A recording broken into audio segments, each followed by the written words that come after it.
여러분, 아직도 우리 주변의 많은 사람들은 비트코인을 이해했다고 하면서 이런 얘기들을 합니다. 그래, 비트코인 좋은 거 알아. 근데 한 가지 자산에 몰빵하는 게 그게 정상이야? 규모가 커지면 분산을 해야지. 아무리 좋은 자산도 다 사이클이라는 게 있잖아. 비트코인도 많이 오르면 결국 또 빠질 거 아니야. 그럼 적당히 익절해야지. 난 그래도 실거주 한치는 필요하다고 본다. 실거주 부동산이 주는 안정감, 이거 엄청 중요한 거야. 이런 얘기들을 하시는 분들을 많이 보셨죠? 그리고 우리 모두 과거에 언젠간 이런 게 진리라고 믿고 그렇게 행동했던 순간들도 있었기 때문에 저는 이런 생각을 하시는 분들이 전혀 이상하다고 생각하지 않습니다. 다만 이런 생각들, 그러니까 분산 투자, 적절한 익절, 내 집 마련부터 해라, 이런 것들을 도대체 우리는 왜 진리라고 생각하게 됐고 그 생각을 비트코인에 그대로 적용했는지 이 우리들의 사고와 심리의 이면을 제가 정확히 설명드려 보겠습니다. 아마 제 얘기를 듣고 나시면 뭔가 강한 울림이 있는 분들도 계실 겁니다. 자, 우선 분산 투자, 즉 계란을 한 바구니에 담지 마라, 그리고 적절한 익절을 뜻하는 익절은 언제나 옳다, 이런 얘기들을 주식이든 부동산이든 이런 자산에 투자하는 참 많은 사람들이 이야기를 합니다. 그나마 단기 투자자나 트레이더 말고 장기 투자자분들은 장기적 우상향 구조의 자산은 가격을 기준으로 익절하는 게 아니다, 이 정도까지는 생각하고 계시지만 그런 생각을 하시는 분들까지도 비트코인의 집중된 구조는 위험하다고 말하는 경우가 많죠. 특히 높은 변동성 때문에 전 재산이 왔다 갔다 하는 건데 당연히 그리고 상당히 위험한 거 아니냐, 이런 생각들을 하십니다. 제 채널을 오랫동안 봐주신 여러분들이 잘 아시는 것처럼 저 역시도 꽤 오랜 시간 동안 비트코인과 테슬라, 서울부동산이라는 서로 다른 상관관계를 갖고 있는 자산들을 BTS 투자라는 이름으로 보유하고 장기 투자를 말해왔었기 때문에 이런 생각들의 기저에 어떤 사고방식이 있는지 그 누구보다 잘 알고 있습니다. 이런 얘기를 하시는 분들은 인덱스 투자처럼 뭐가 오를지 몰라서 분산한다는 그런 개념이 아니라 핵심 자산 2개에서 3개 정도로 분산해서 오랫동안 갖고 가는 게 맞지 무슨 부귀영화를 누리자고 비트코인 하나에 집중한다는 건지 잘 이해가 안 되실 수 있으니까요. 어찌 보면 그게 가장 일반적인 대중들의 생각이기도 합니다. 하지만 저 역시 이런 생각들을 갖고 있었으면서도 비트코인을 알고 열심히 모아가고 5년 이상 꾸준히 공부하다 보니까 결국 비트코인 하나면 충분하다는 결론에 이르게 되었는데요. 그 생각의 전환의 핵심은 바로 비트코인은 돈이라는 사실이었습니다. 비트코인은 사운드머니다, 비트코인은 완벽한 화폐다, 이렇게 사람들이 얘기하고 책에도 그렇게 써있고 속성을 보니까 그게 맞겠다 싶겠지만 사실 머릿속으로 받아들이는 건 화폐 인플레이션을 방어해주는 가치저장 수단, 이게 더 와서 꽂히잖아요. 연평균 수익률을 봐도 부동산이나 주식보다 더 많이 오르니까 이거 완전 좋은 투자 대상이네, 이 생각이 강하게 들죠.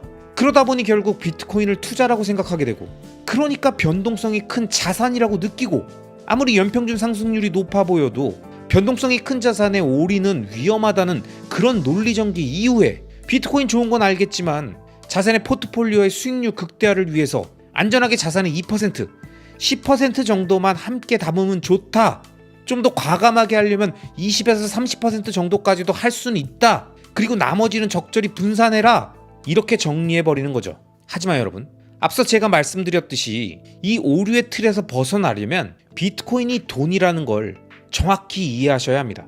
비트코인은 완벽한 가치 저장 수단이고 매우 희소한 자산이기 때문에 높은 변동성을 갖고 우상향하지만 또 한편에서 비트코인은 지금 현재도 단순한 자산이 아니라 돈의 역할을 하고 있습니다.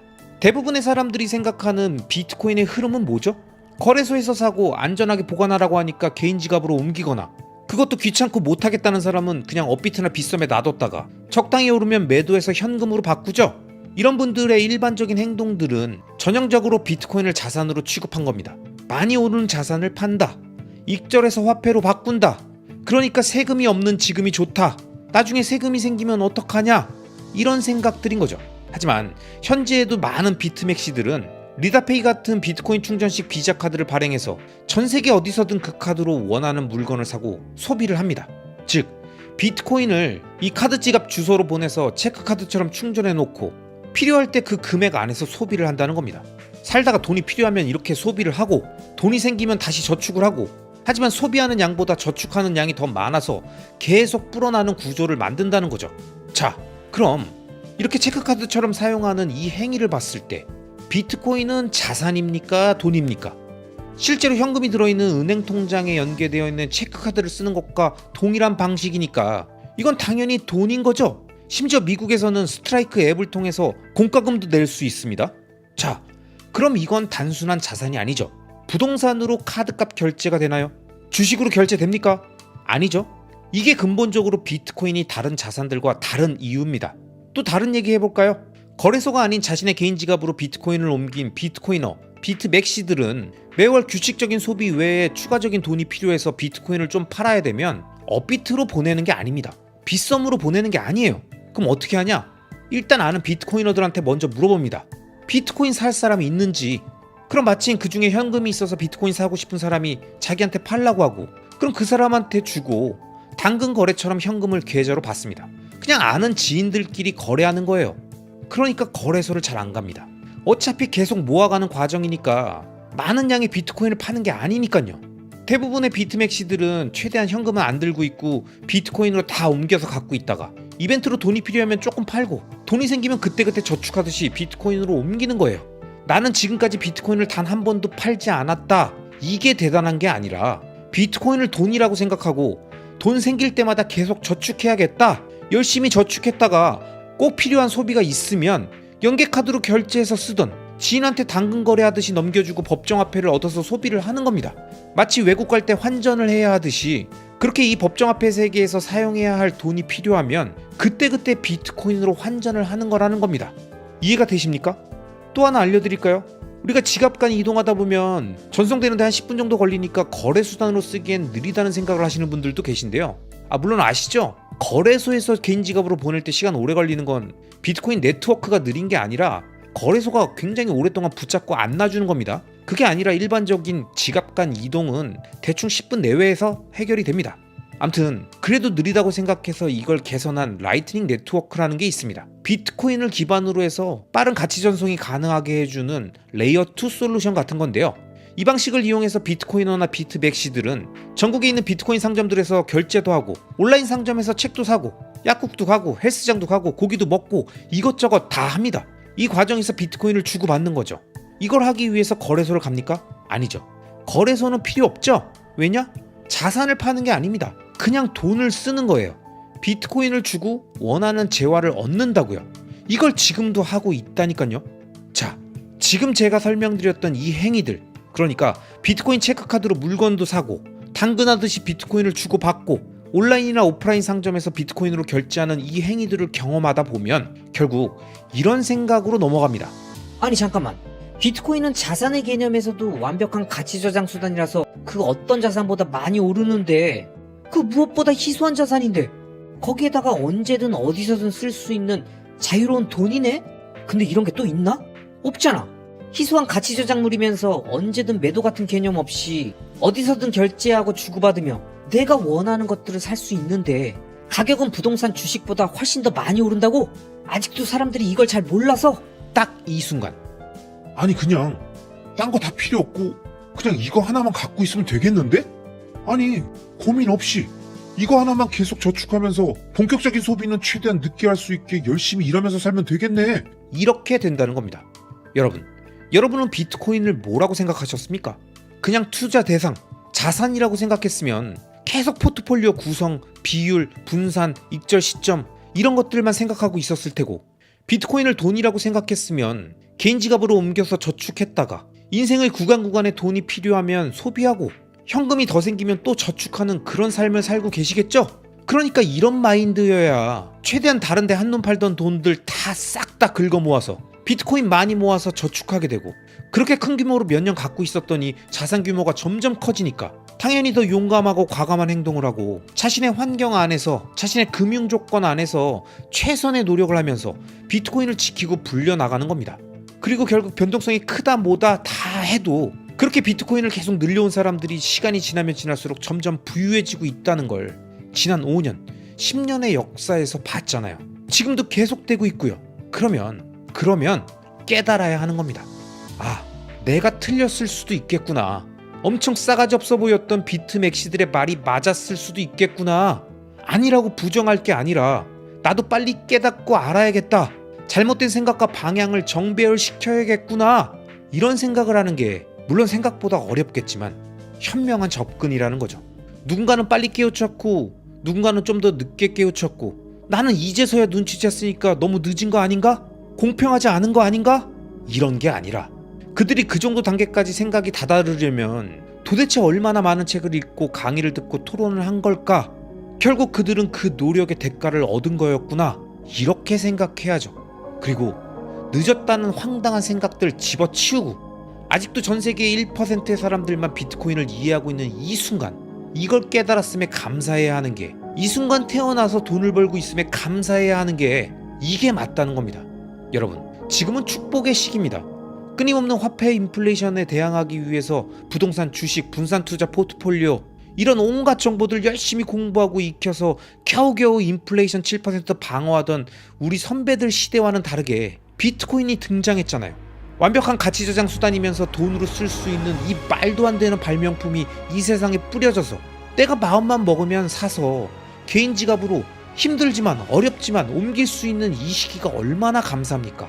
근데 이런 변화된 환경과 시기에도 아직도 옛날 방식과 마인드로 비트코인을 집어넣고 쑤셔 넣고 있으면 그냥 자신의 깜냥에 맞게 그 깜냥에 맞는 가격의 비트코인을 얻게 되고 그 사람은 시간이 지나면 지날수록 계속 후회만 밀려오게 될 겁니다. 그러니까 꼭 공부하셔야 합니다. 여러분 아시죠? 이 세상에서 공부 안 하고 알 수 있는 건 아무것도 없습니다.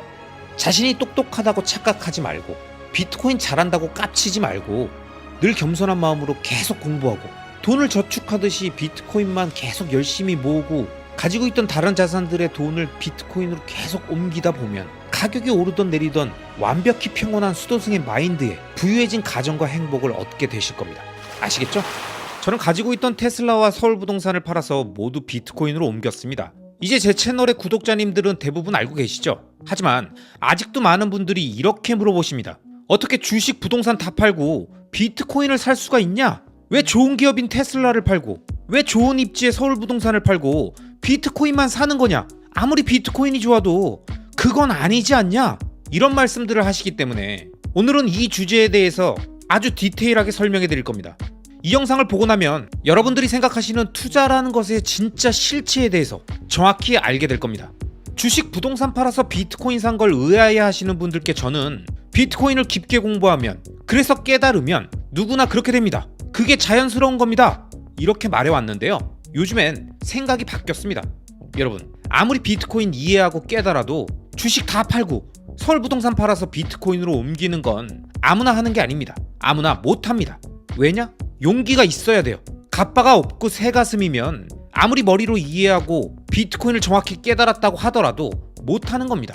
이게 맞습니다. 여러분들도 다 아시죠? 사람들은 다 다르잖아요. 성격도 다르고 성향도 다르고 다른 사람이 하는 어떤 행동이 나한테는 엄청 과감해 보여도 그 사람은 무덤덤하게 해버리고 내가 그냥 확 해버리는 어떤 걸 다른 사람들이 보면 깜짝깜짝 놀라잖아요. 그걸 어떻게 그렇게 했냐고 말하잖아요. 이런 겁니다. 주식, 부동산 팔고 비트코인으로 옮기는 건 이런 거예요. 내가 했다고 남들도 자연스럽게 다 할 수 있는 게 아니고 그들이 몰라서 못하는 게 아니다. 이걸 저는 그냥 받아들였습니다. 그래서 누굴 설득하거나 이해시키고 싶은 마음이 없습니다. 그냥 자신의 깜냥대로 가는 거예요. 그리고 저는 제 생각을 얘기하고 그걸 영상으로 만들어서 중요한 순간에 그 얘기를 필요로 하는 분들께 전달될 수 있게끔만 할 뿐입니다. 자, 그럼 제가 이렇게 얘기해 볼게요. 비트코인은 현재의 망가진 명목화폐 시스템의 대안으로 오랜 시간에 걸쳐 사이퍼펑크 활동을 하던 수많은 수학자, 암호학자, 컴퓨터 프로그래머들이 시도하고 연구했던 노력의 결과물이 2008년이 되어서 나온 것 뿐입니다. 그리고 그 사상적 뿌리를 오스트리아 경제학에 두고 있죠. 그럼 그들은 그런 철학을 담아서 도대체 무엇을 만들려고 했던 걸까요? 비트코인이 말하는 본질이 뭘까요? 바로 진짜 돈이 뭔지, 진정한 돈은 어떤 기능을 수행해야 하는지, 어떤 게 진짜 좋은 돈인지 이걸 설명하는 겁니다. 각국 정부가 아무런 가치도 없는 종이화폐를 미친듯이 찍어내면서 내가 일해서 벌고 저축한 소중한 돈의 가치를 아이스크림 녹듯이 녹여버리는 이 환경, 나한테서 세금으로 뜯어가지 않고도 티도 안 나고 교묘하고 지속적으로 탈취하듯이 빨대 꼽아서 국민들의 부를 쪽쪽 빨아들이고 있는 지금의 이 화폐 시스템이 문제라는 사실, 그리고 이게 더 이상 지속되기 어려운 말기암 환자가 됐기 때문에 이곳에서 탈출해야 한다는 걸 정확히 알려주는 거예요. 이 내용에 동의하시지 않는 분들은요, 일단 여기서 영상 끄고 딴 곳으로 가시고요. 여기까진 동의했다는 분들만 대상으로 내용을 이어서 설명해 보겠습니다. 자, 그럼 비트코인 공부하고 개념도 이해했고 진짜 그런 문제가 있는 게 맞고 그동안 학교에서도 사회에서도 언론에서도 어른들도 아무도 알려주지 않아서 전혀 몰랐었는데 이제야 이걸 깨닫게 되면 엄청나게 흥분되고 놀랍고 혼란스럽기까지 하겠죠? 근데 자신은 이런 느낌이 안 들었다? 그런 분들은 그냥 비트코인이 뭔지 모르는 겁니다. 아직도 단순한 빅테크 주식 정도로만 보는 거예요. 애플, 구글, 아마존, 테슬라 뭐 이런 걸로 보고 있는 거라고요. 미래가 유망하다, 장기적 우상향 구조다, 딱 요 정도. 그냥 투자 수단인 거죠. 그분들한테는요. 현재 화폐 시스템의 문제를 그렇게 심각하게 생각 안 하고 있는 겁니다. 왜냐? 그냥 그 안에서도 비트코인 이런 거 몰라도 그동안 잘 살았고 돈 잘 벌었는데 뭐가 그렇게 문제라는 건지 공감이 안 되는 거죠. 이건 마치 영화 매트릭스 1에 나왔던 장면과 유사합니다. 매트릭스를 보면 우리가 살고 있는 이 세상이 사실은 인간의 생체 에너지를 이용해서 자신들의 에너지원으로 삼으려는 기계들이 만들어 놓은 가상 공간이고 너무 실제같이 구분이 안 가서 대부분의 사람들은 이게 가짜라는 걸 눈치조차 못 챈 상태로 살아가고 있죠. 그러다 어느 날 뭔가 이 세상이 이상하다는 걸 눈치챈 네오를 구하러 모피어스를 비롯한 대원들이 오고 결국 네오는 그 가상 공간에서 탈출해서 진짜 리얼월드로 오게 되죠. 그런데 이 영화의 한 가지 재미 요소는 그 다음에 나옵니다. 지금부터는 영화의 스포가 될 수 있으니까요. 오래된 영화지만 나중에 보실 분들은 주의하시고요. 그렇게 리얼월드에 와 있던 사람들, 즉 자신이 살았던 그곳이 사실은 가상 공간이라는 걸 알게 됐고 그래서 그곳을 나왔지만 어찌 보면 그냥 아무것도 모른 채 그냥 편하게 그곳에서 살던 그때가 오히려 맘 편하고 아무 걱정 없었다고 느꼈던 대원 중에 한 명, 요 빡빡이 아저씨. 영화에서 사이퍼라는 이름의 이 빡빡이 아저씨가 이 매트릭스라는 시뮬레이션 공간의 파수꾼인 스미스 요원에게 요청해서 다시 그곳으로 기어 들어갑니다. 나는 그냥 아무것도 몰랐던 그때로 되돌아가겠다. 그냥 다른 사람들처럼 살겠다. 설령 그곳이 시뮬레이션이고 다 조작된 가상 공간이든 말든 난 그냥 그게 편하다. 이런 마인드로 진짜 세상을 봤지만 다시 가짜로 돌아가는 장면이 나오는데요. 저는 이게 비트코인을 어느 정도 이해하고도 주식이나 부동산에 대한 미련을 못 버리는 많은 사람들의 심리와 비슷하다고 생각합니다. 비트코인이 무슨 문제를 지적하는지 모르는 게 아니고 그 지적에도 공감하지만 그게 지금 당장 일어날 일도 아니고 설령 문제가 있다고 하더라도 세상이 원래 그런 거고 그렇게 살아왔고 그 안에서 남들보다 더 잘 살면 되는 거 아니냐. 뭐 비트코인 책 몇 권 읽고 나서 세상의 엄청난 비밀을 혼자만 알게 된 듯이 설치고 떠들고 요란을 떠냐. 이렇게 느낄 수 있다는 거죠. 문제가 있는 것 같긴 하니까 혹시 모르니까 조금 사두고 그렇게 가져가다가 좀 많이 오른다 싶으면 그때 좀 더 담으면 되는 거지 뭐. 무슨 갑자기 주식 다 팔고 서울부동산 팔고 대출까지 받고 다 그걸 비트코인에 몰빵하냐. 그게 정상이냐. 이렇게 말하는 거죠. 그래도 이분들은 비트코인을 살짝이라도 이해하신 분들입니다. 이것보다 이해도가 떨어지는 분들은 이렇게 얘기하죠. 야, 넌 어떻게 투자 좀 했다는 놈이 투자의 기본을 모르냐. 계란을 한 바구니에 담지 말라니까. 네가 세상을 다 알아? 이 세상에 무조건이 어딨어. 뭘 믿고 몰빵을 때려. 아이고, 사람들이 바보라서 분산할까? 네 눈엔 그렇게 보이지? 근데 말이야, 다 그럴 만한 이유가 있단다, 아그야. 결국 비트코인을 제대로 이해하지 못한 대부분의 사람들이나 매트릭스의 빡빡이 아저씨처럼 뭐가 문제인지는 알고 있었지만 그냥 관성대로 살고 싶은 사람들은 눈을 감고 다시 예전으로 돌아가는 겁니다. 자산별 속성이 어떻고 비트코인이 얼마나 우수한 기능의 돈이고 화폐 역사의 진화 과정에서 왜 그 다음은 비트코인의 차례인지 이 명목 화폐 시스템의 끝에는 얼마나 큰 재앙적인 일들이 발생할지 아우, 이런 거 난 모르겠고 그냥 오늘 하루 맛있는 고기 썰어 먹으면 좋잖아. 이런 생각인 겁니다. 그럼 대부분의 사람들이 비트코인에 대해서 그리고 이 망가진 화폐 시스템에 대해서 그냥 눈을 감아버리는 이유는 뭘까요? 저는 가장 결정적인 이유를 당장 내 삶에 큰 영향을 주지 않는다는 착각 때문이라고 생각합니다. 사람들이 부동산에 대해서 민감한 이유, 정부가 부동산을 투기라고 하면서 계속 규제하려고 하는 가장 큰 이유는 이게 단순한 거주 공간이 아니라 다른 사람과의 비교 우위, 자신의 부를 표출하는 수단이기 때문이죠. 그렇기 때문에 좋은 곳에 살고 싶고 누리고 싶고 소유하고 싶고 자랑하고 싶은 거고 그러니까 많은 사람들이 민감한 겁니다. 반면 주식은 그 정도는 아니죠. 누군가 주식으로 돈 벌었다고 하면 배가 아프기도 하고 대단하다 싶기도 하지만 그렇다고 그 주식 없다고 큰 문제가 나는 건 아니잖아요.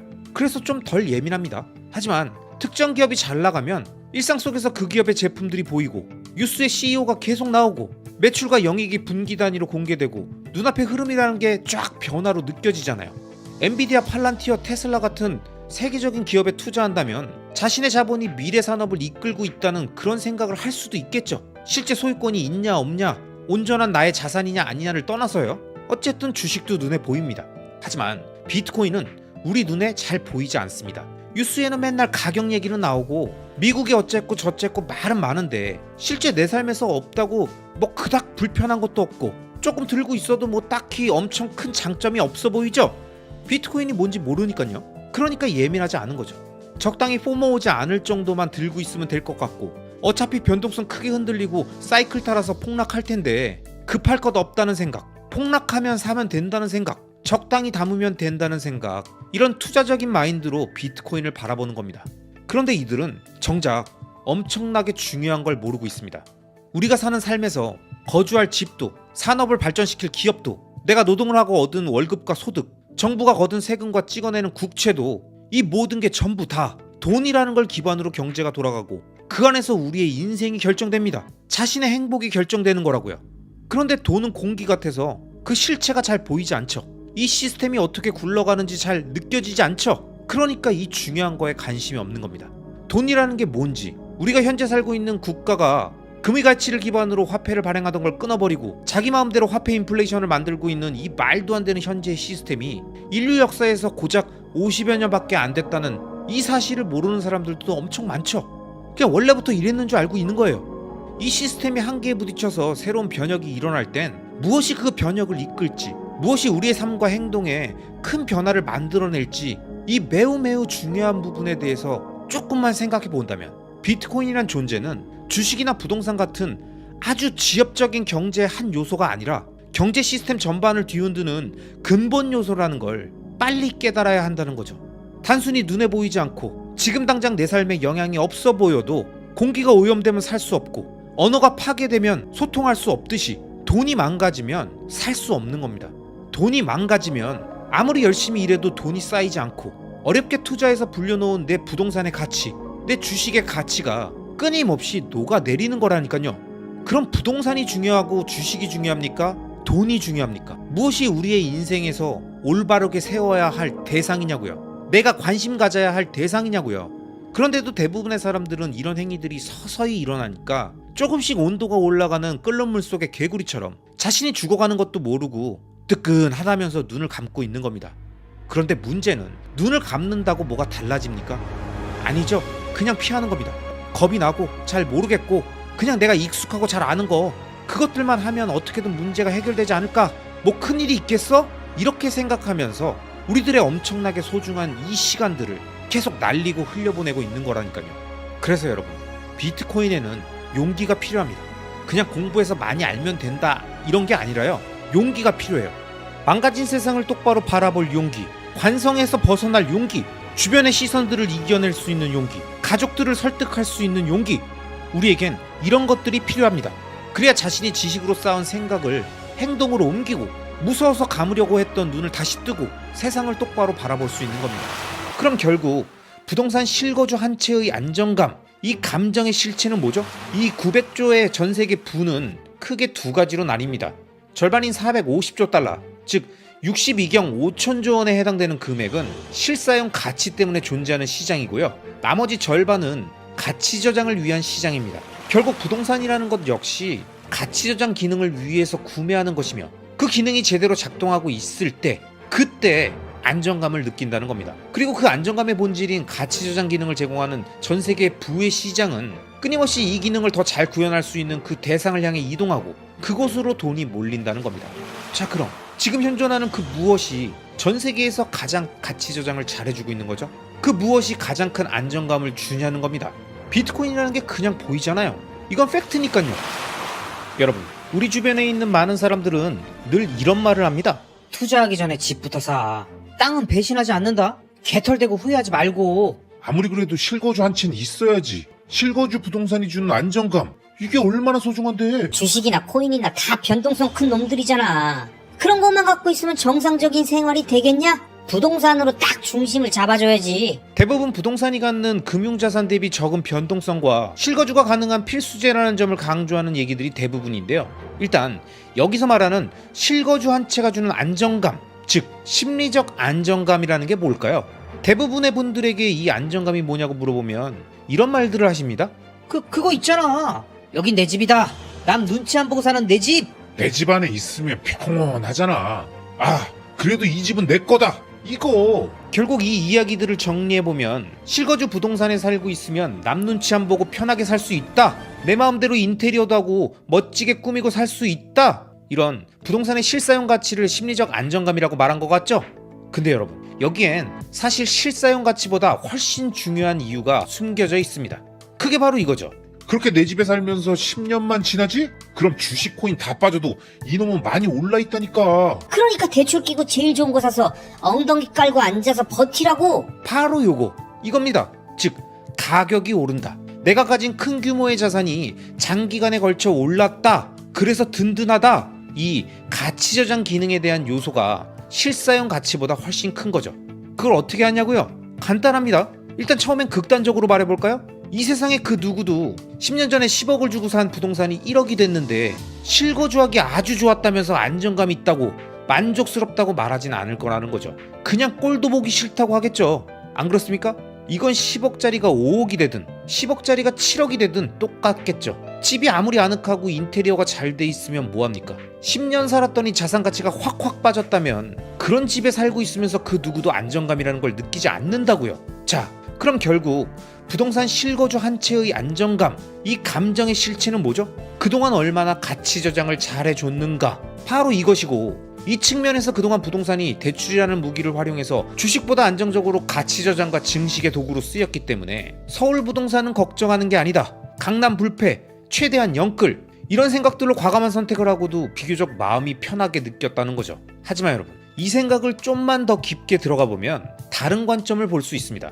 이 표는 마이클 세일러가 강연 때마다 자주 언급하는 전세계 부의 규모를 나타내는 표입니다. 전세계에 존재하는 부의 총량이 약 900조 달러, 그러니까 약 125경 원 정도가 되는데요. 그걸 자산별로 보면 부동산은 330조 달러, 약 55경 원, 채권은 42경 원, 현금이나 예금이 17경 원, 주식이 16경 원 정도 됩니다. 금은 약 16조 달러, 비트코인은 금의 8분의 1인 2조 달러가 조금 넘는 정도, 원화로는 2780조 원 정도 나오죠. 그러니까 전 세계 자산 규모에서 비트코인은 아직도 엄청나게 작은 존재인 겁니다. 근데도 비트코인은 좋지만 이미 늦었다는 얘기만 하고 있으면 사실 좀 안타까운 거죠. 암튼 이 900조의 전 세계 부는 크게 두 가지로 나뉩니다.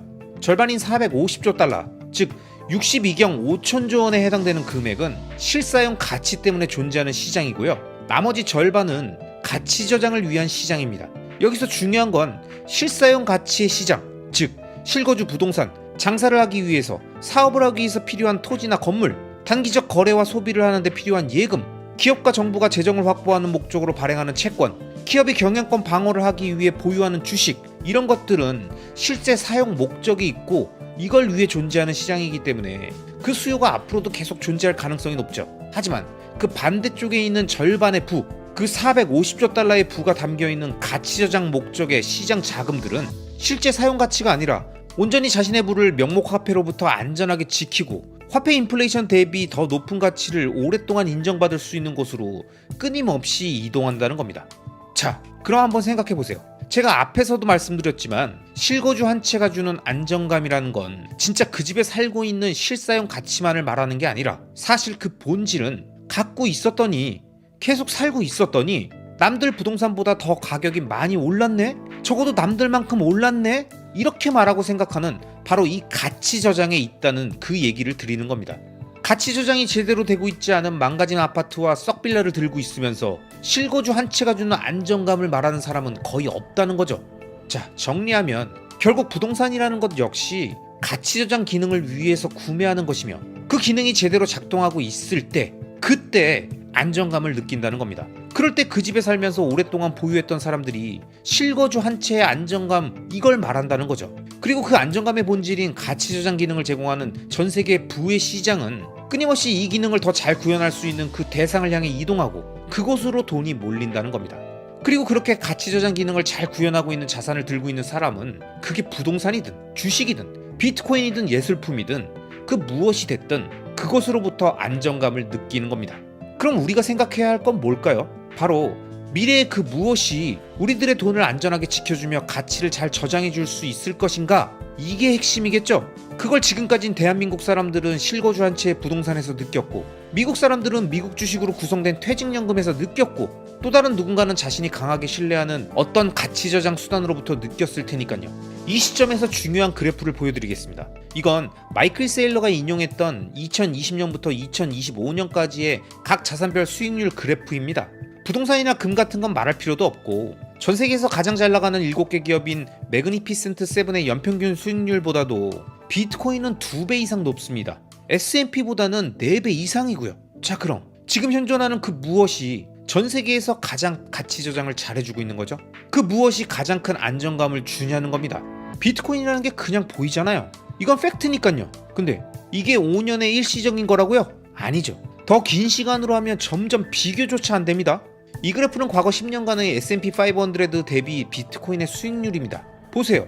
과거에는 훨씬 비교조차 안 됐습니다. 그리고 앞으로 시간이 계속 흘러서 2046년이 돼도 비트코인의 예상 수익률은 미국 주식을 계속 능가한다는 걸 우리는 이 그래프에서 볼 수 있잖아요.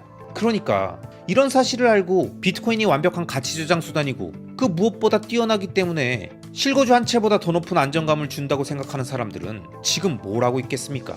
제가 지난 영상에서도 말했던 것처럼 비트코인은 단순한 투자 대상이 아니라 지금도 현금처럼 사용되고 있는 교환의 매개체로서 돈의 역할까지 이미 조금씩 수행하고 있다는 걸 알아버린 사람들이 뭘 하고 있겠냐고요. 그런 사람들한테는 아무리 혁신적인 기업의 주식이든 최고 입지의 부동산이든 비트코인이 주는 안정감, 비트코인이 주는 효용감, 이게 훨씬 더 큰 겁니다. 즉, 내 머릿속에 10억이든 100억이든 1000억이든 전 재산을 넣고 전 세계 어디로든 가서 언제든 쓸 수 있는데 그 누구도 빼앗아 갈 수 없고 검열할 수 없고 구속할 수 없는 이 완벽한 시공간의 자유와 금융 주권을 당연히 최대한 많이 갖고 싶어진다는 거예요. 제가 이렇게 말씀드려도 아직 잘 모르시겠다면 그냥 주식 모으고 부동산 사고 계속 그렇게 자신이 생각하는 그 방향으로 가시면 됩니다.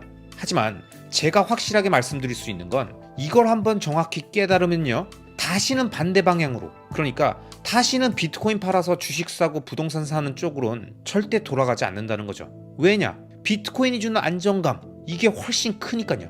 이거 제대로 느껴버리면요, 그럼 그때부터 인생이 심플한 겁니다. 주가 움직임에도, 부동산 정책 발표도, 파월의 금리 발표에도 다 관심 없고 그냥 비트코인 한 톨 한 톨이라도 더 모아가는 거예요. 어차피 비트코인의 속성은 불변이고 망가진 이 세상이 멈추지 않는 것도 불변이니까 비트코인의 가치 저장 기능과 건전한 돈이라는 미래 역시 변하지 않는다는 걸 아니까요. 그리고 유일하게 변할 수 있는 건 나의 능력과 가치, 그리고 월소득, 마지막으로 가족들의 건강이니까 이것들만 제대로 관리하고 계속 발전시키면서 리스크를 줄여나가면 나머지 모든 건 다 비트코인이 알아서 해결해 준다니까요. 그러니까 이걸 깨달은 사람들은 불필요한 것에 시간을 허비하고 산만하게 행동하지 않는다는 겁니다. 그리고 저는 이 방향성에 제가 늘 생각했던 경제적 자립과 시공간의 자유가 있다고 생각하고 그래서 그 길을 가고 있습니다. 그리고 아마 제 채널의 영상들을 보시면서 저의 변화된 생각들에 조금이라도 공감하시는 분들이라면 제가 설명드린 영상의 내용들이 아마 대부분 시간차를 두고 다들 경험하게 되실 사고의 흐름이니까요. 지금은 정확히 이해가 안 되고 공감이 안 되시더라도 잘 들어놓으셨다가 나중에 이 영상을 또 한번 보시기 바랍니다. 아마 시간이 지나면 지날수록 처음 들었을 때와는 완전히 다른 느낌이 드는 자신을 발견하게 되실 테니까요. 아시겠죠? 그럼 오늘도 끝까지 시청해주신 모든 구독자님들을 리스펙합니다.